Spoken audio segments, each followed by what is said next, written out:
मैं केशी अभी मैं फाइनल ईयर में हूँ। मेरा एक ग्रुप है, हम 3 लड़कियां और 4 लड़के हैं।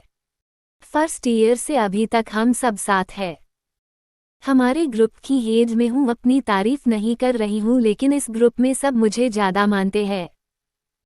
किसी को कुछ भी प्रॉब्लम होती है तो मैं ही उनको सलूशन देती हूँ, और सारे नियम भी मैंने ही बनाए हैं। और एक सबसे अहम नियम मैंने बनाया है कि हम सब दोस्त रहेंगे, प्यार हमारे बीच में नहीं आना चाहिए।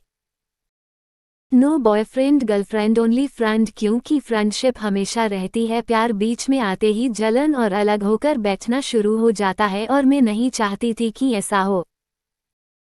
और देखो 4 साल हो गए हैं हमारी दोस्ती को, मजाल है कोई मेरे नियम को तोड़ दे। किसी को किसी से वैसा वाला प्यार नहीं हुआ, और हम सब बहुत मस्ती करते हैं, एंजॉय करते हैं, खुश रहते हैं। अब मेरा कल बर्थडे है और मुझे पता है कि मेरे सारे दोस्त मुझे कुछ ना कुछ सरप्राइज जरूर देंगे। तो मुझे अभी भौतिक के घर बुलाया है। भौतिक हम सब में सबसे पैसे वाले बाप का बेटा है, पापा का अच्छा घर है और हमें मस्ती करने के लिए बड़ा रूम मिल जाता है। कल मुझे शाम 5 बजे बुलाया है, देखते हैं कि मेरे दोस्त मुझे क्या सरप्राइज देते हैं। मैं 5 बजे भौतिक के घर पहुंची, लेकिन मेरे सारे शैतान दोस्त पहले से ही वही थे। बड़ा केक टेबल पर था, रूम में अच्छा डेकोरेशन था, मुझे बहुत स्पेशल फील कराया गया। सबने मुझे कॉम्प्लीमेंट भी दिया कि मैं बहुत अच्छी लग रही है। ब्लैक कलर का गाउन मैंने स्पेशल बर्थडे के लिए लिया था। फिर मैंने केक काटा और बारी बारी सबको खिलाया। मैंने एक टुकड़ा काटा, जैसे ही मैं केक भौतिक के पास ले गई, उसकी आंखें मुझे कुछ अलग लगी। उसने मुझे सबके सामने लिप पर एक हल्का किस करके आई लव यू बोला। तालियों की आवाज रुक गई, मेरे कुछ समझ नहीं आया। उसने एकदम से यह किया तो मुझे गुस्सा आ गया और मैंने उसे जोर से चांटा मार दिया और वहां से चली गई। बर्थडे वाले दिन मुझे यह सरप्राइज मिलेगा, मैंने सोचा नहीं था, मुझे गुस्सा आ रहा था।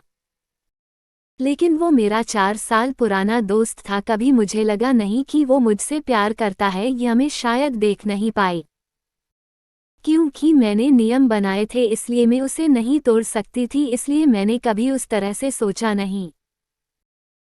रात को मैंने सुबह को फ़ोन लगाया और उसको पूछा कि तुझे पता था कि वो ऐसा कुछ करने वाला है। सुबह बोली हाँ, कब से वो तुझे लाइक करता है, पर तेरे नियम की वजह से बेचारा अभी तक चुप था। पता नहीं आज उसमें कहाँ से हिम्मत आ गई। अगले दिन जब कॉलेज गई तब सब बदल गया। मुझे पता था कि जब भी ऐसा कुछ होता है फिर पहले जैसा नहीं होता। भौतिक अब हमारे साथ में नहीं था और भौतिक के चक्कर में विकी और सुशांत भी कटे कटे रहने लगे। मैंने सोचा कि भौतिक से जाकर एक बार बात करूं, उसको समझाओ। मैंने भौतिक को लाइब्रेरी में पकड़ा, मुझे देखकर अब मुंह फेर रहा था। मैंने बोला बाहर चल, मुझे बात करनी है। वो आया और मैंने उसको बोला क्या हरकत थी वो। भौतिक बोला मुझे लगा कि तू सॉरी बोलेगी। मैं बोली सॉरी तू बोल। भौतिक ओ हेलो, तूने सबके सामने मुझे थप्पड़ मारा है। तो तूने क्या किया? भौतिक बोला मैंने जो किया वही सच है, मैं प्यार करता हूँ तुझे और प्यार कोई करने से नहीं होता, हो जाता है। तेरा नियम नहीं काम आता और हो गया तो उसमें क्या बुरा हो गया? कौन बोलता है कि दो लवा अच्छे दोस्त नहीं हो सकते? हमने ही तेरी बात मानकर तुझे सर चढ़ा रखा है। उसको इतने गुस्से और समझदारी की बात करते मैंने आज तक नहीं देखा। लेकिन अब मैं भी वैसे नहीं रह गई। जब आपको पता चल जाता है कि सामने वाला आपको लाइक करता है तो आपके सोचने का तरीका भी बदल जाता है। अगर आपको वो पसंद नहीं है तो आप उससे बात बंद कर देते हो, और अगर पसंद है तो आप भी उसको लाइक करने लगते हो। और करण तो मेरा दोस्त है। अब मुझे लगा कि मैं भी फिसलने लगी। मैंने शोभा से बात करी, उसने और मुझे उधर धक्का मारा। मैंने बोला कि मैं अपने नियम पर नहीं रह पा रही। उसने बोला पागल है तू, तेरा नियम तू ही मानती है। तब उस शोभा की बच्ची ने बताया कि बाकी दो सुधा और श्रुति पहले ही हमारे ग्रुप में विशाल और सुयश के साथ सेटिंग कर चुकी है। लेकिन अब उस गधे को बताओ कैसे मैं तो उसको थप्पड़ मार आई। अभी तक उसको भी पता तो चल गया होगा कि मैं मान गई, लेकिन अभी भी भाव खा रहा है, देख नहीं रहा थप्पड़ जो पड़ा है। फिर मैंने अब मुझे लगा कि मैं भी फिसलने लगी। मैंने सुधा से बात करी, उसने और मुझे उधर धक्का मारा। मैंने बोला कि मैं अपने नियम पर नहीं रह पा रही। उसने बोला पागल है तू, तेरा नियम तू ही मानती है। तब उस सुधा की बच्ची ने बताया कि बाकी दो, शोभा और शांति, पहले ही हमारे ग्रुप में विकी और सुयश के साथ सेटिंग कर चुकी है। मतलब क्या गधी थी मैं कि अपने आप को जीनियस मानती थी। जीनियस तो साले यह सब है जिन्होंने मुझे पता नहीं चलने दिया। लेकिन एक बात तो मुझे समझ आ गई कि प्यार के बाद भी हमारी दोस्ती वैसी ही है।